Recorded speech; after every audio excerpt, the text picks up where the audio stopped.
So, good morning. I really want to welcome Pete Hegseth here to NATO again, to the Defense Ministers meeting. This will be an important meeting because we had a successful summit in The Hague. And there is now much more cash on the table. There is firepower coming out of our defense industry, which is so important. And we are doing everything collectively to keep Ukraine strong.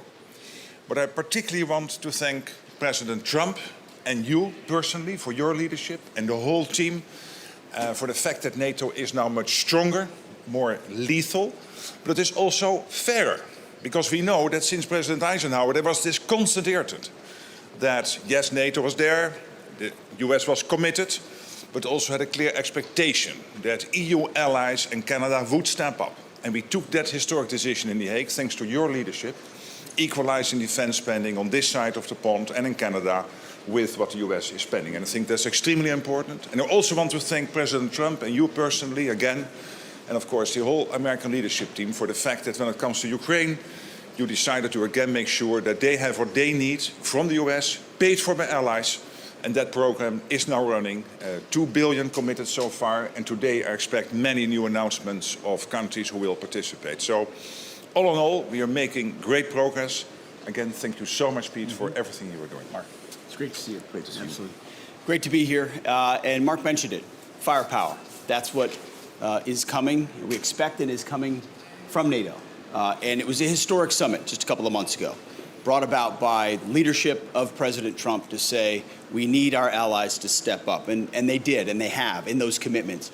Now those commitments will soon translate into capabilities, which is the most important aspect of it.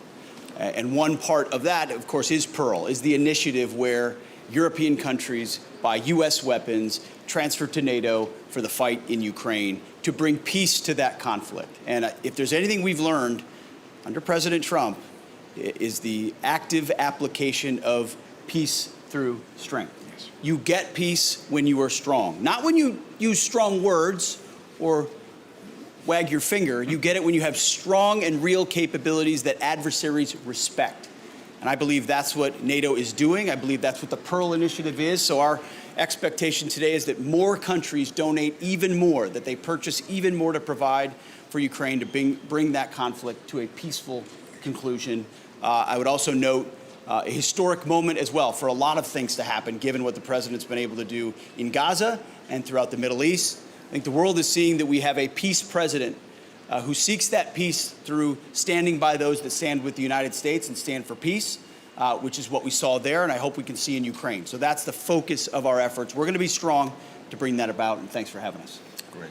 Thank you so much.